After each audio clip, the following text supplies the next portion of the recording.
राधे राधे मेरे प्यारे भाइयों बहनों माताओं व बंधुओं, संस्कार की बातें चैनल में आपका स्वागत है। बंधुओं, आज मैं आपको सुना रही हूँ पूर्णिमा के दिन सुनी जाने वाली कथा।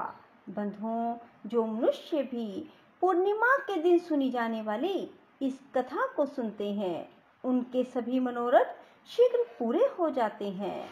बंधुओं, पूर्ण विश्वास, सच्ची निष्ठा को मन में बनाए रखिए।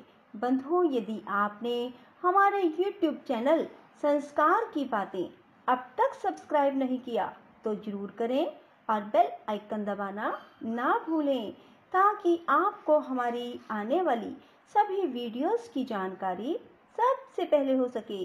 बंधुओं, कथा को पूरी सुनने के बाद कमेंट बॉक्स में जय शिव शंकर भोलेनाथ जरूर लिखें। बोलो शिव शंकर भोलेनाथ की जय हो।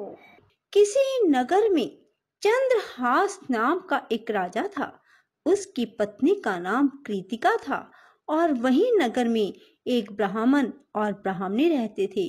उनके यहाँ धन धान्य की कोई कमी नहीं थी, पर उनके कोई संतान नहीं थी। इस वजह से वे बहुत दुखी थे। एक समय एक तपस्वी उस नगरी में आया।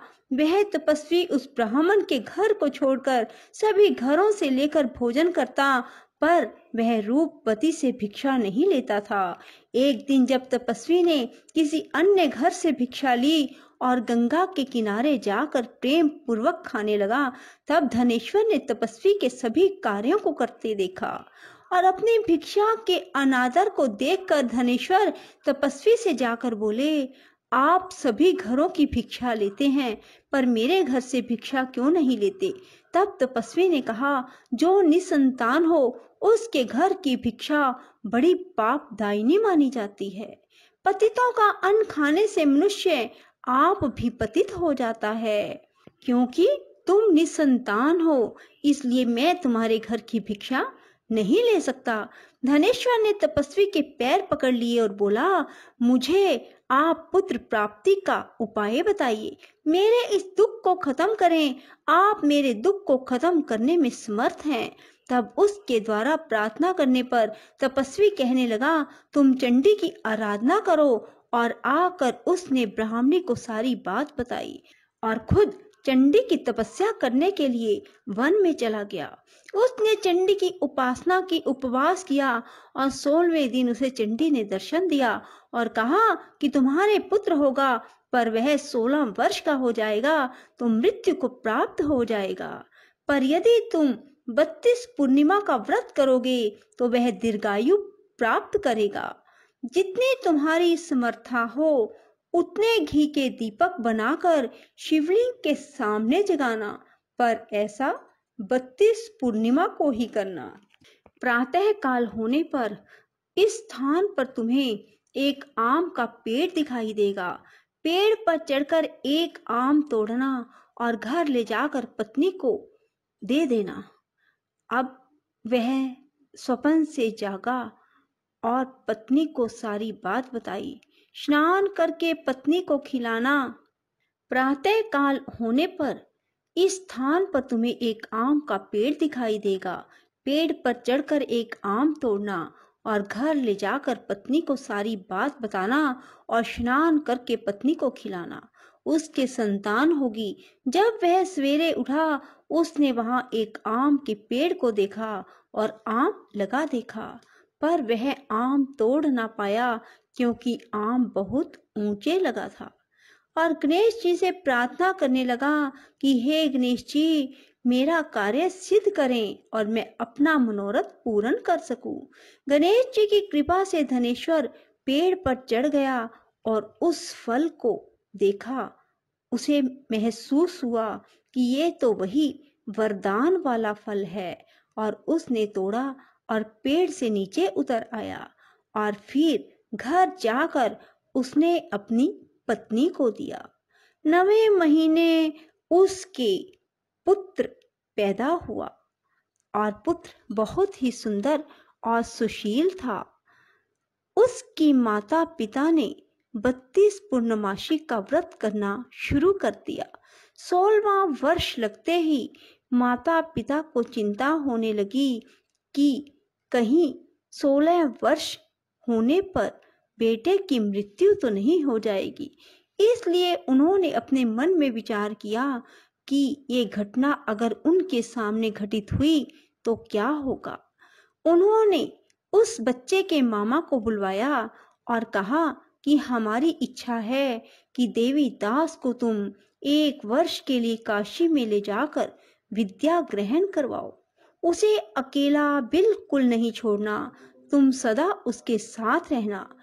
और इस तरह से उन्होंने अपने बेटे को 1 वर्ष के लिए काशी भेज दिया। किंतु यह बात मामा को नहीं बताई। धनेश्वर ने अपने पुत्र की मंगल कामना के लिए भगवती की आराधना शुरू कर दी और फिर 32 पूर्णिमा का व्रत पूरा कर लिया। कुछ दिनों के बाद मामा भांजा किसी गांव में ठहरे हुए थे। जिस धर्मशाला में वे ठहरे हुए थे वहां एक बारात ठहरी हुई थी। लगन के समय वर को कोई रोग हो गया। वर के पिता ने कुटुंबियों के साथ विचार विमर्श किया कि वह देवीदास को वर के रूप में ले जाते हैं और बाद में विवाह के अन्य काम अपने पुत्र के साथ करवा देंगे। वर का पिता देवीदास के पास गया और बोला, तुम थोड़ी देर के लिए अपने भांजे को हमें दे दो ताकि लगन का काम सुचारू रूप से हो सके। उसके मामा बोले, वर को जो मिले वो हमें देना, मेरा भांजा वर बन जाएगा।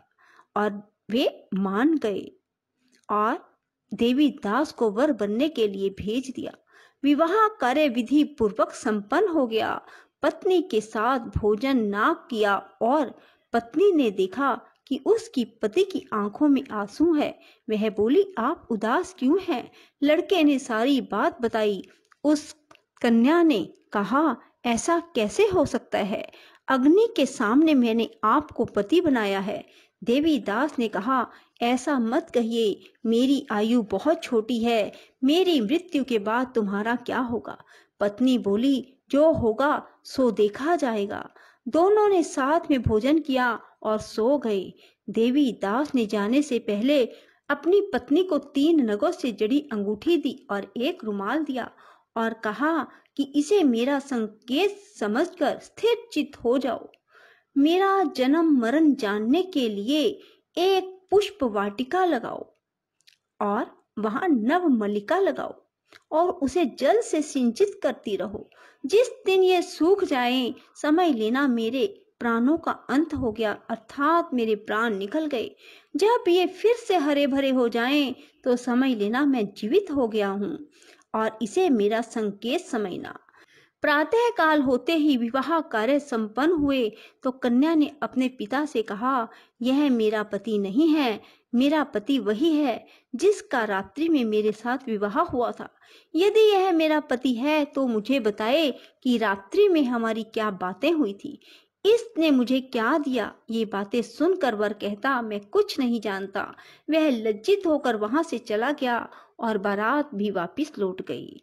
मामा भांजा काशी विद्या अध्ययन के लिए चले गए और एक दिन काल से प्रेरित होकर एक सर्प देवीदास को काटने के लिए वहां पहुंचा।